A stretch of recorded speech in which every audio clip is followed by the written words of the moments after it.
Hey everyone, and welcome back to Deep Dive with Clara. I am totally stoked about today's episode because it's a topic that blends my two favorite things, history and faith. So here's the big question we're tackling today. Have ancient gods like Zeus or Jupiter actually returned as modern gods? Sounds a bit crazy if you ask me, but I swear if you stick with me, it might make more sense than you think. I got the idea for this episode after reading Jonathan Cahn's book, The Return of the Gods.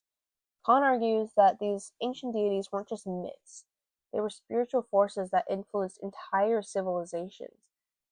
But here's the kicker. He says they've come back in modern times, disguised as cultural movements like in trends and ideologies.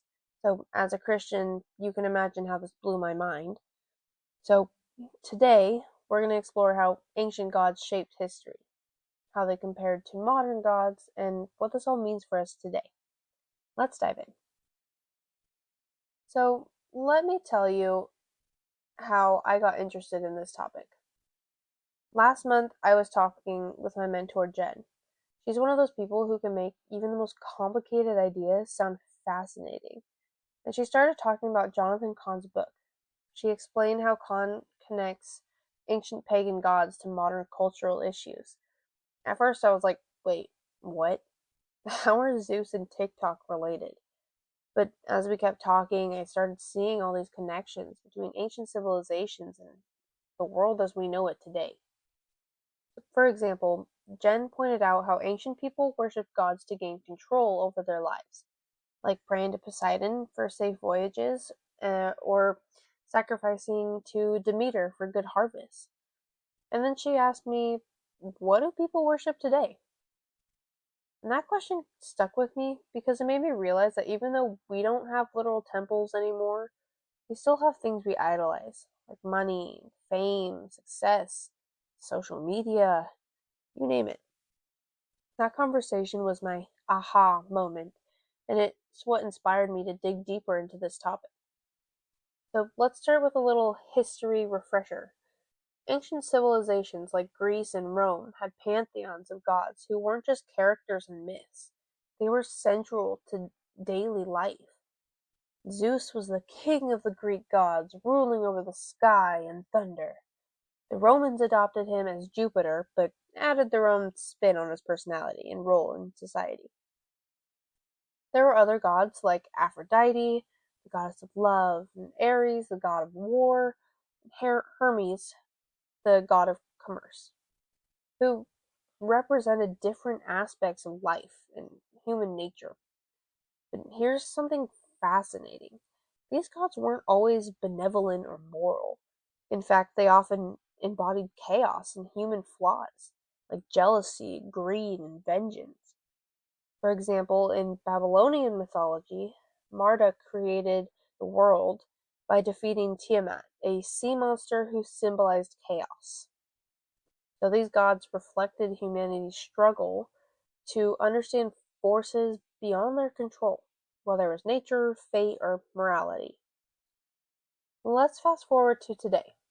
We don't build temples to Zeus anymore, but have we really stopped worshipping gods? Jonathan Cahn argues that modern society has replaced ancient deities with new ones, like fame, money, technology, or even ideologies. Think about it. Social media is basically our new Aphrodite. It feeds our obsession with beauty and validation through likes and followers. Technology can be seen as Hermes, speeding up communication but also creating dependency on instant gratification. And money? That's Plutus all over again. The god of wealth who drives people to sacrifice their time and values for financial gain. Kant says these modern gods aren't random.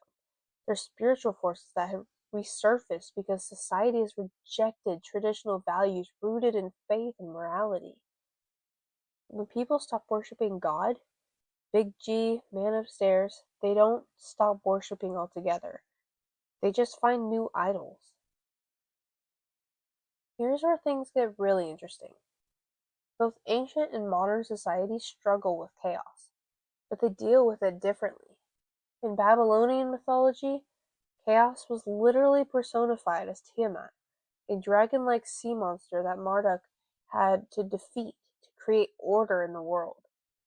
This story reflects how ancient people viewed chaos as something external that needed to be conquered through divine intervention or ritual practices. Today's chaos looks different. It's not dragons or sea monsters, but things like political polarization, environmental crises, mental health struggles, you name it. Although dragons and sea monsters are cool, but I mean, what can you do? And instead of looking outward for solutions, like praying to a god, we often look inward and turn to technology and ideologies for answers. But here's the problem. Without God, Big G, man upstairs, as the anchor for truth and order, these solutions often create more chaos instead of solving it. So here's where things get a bit more personal for me. I started asking myself, what am I worshiping? It's easy to think idolatry is just something ancient people did with golden statues. But when you really think about it, idolatry is anything that takes God's place in your life.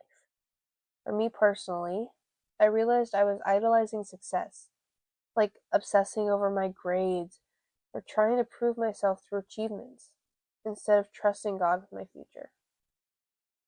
In Ephesians 6:12, it says that our struggle isn't against flesh and blood, but against spiritual forces of evil. And when you look at history through that lens, you start to see patterns everywhere. So why does this matter? Because history isn't just about studying the past, it's about learning from it so we can make better choices today.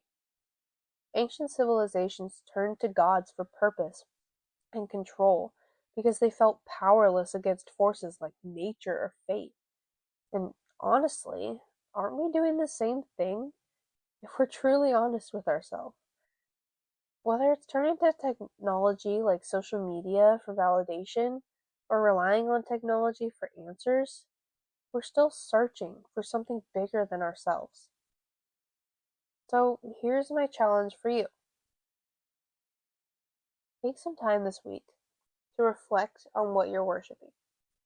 Whether it's social media likes or career goals, and ask yourself if those things are really worth your devotion. The good news is that we don't need to be stuck in cycles of idolatry or chaos. We can choose faith instead of fear, and we can choose purpose instead of emptiness. Thanks for listening to this episode of Deep Dive with Clara. These are my sources, and I hope you liked this episode.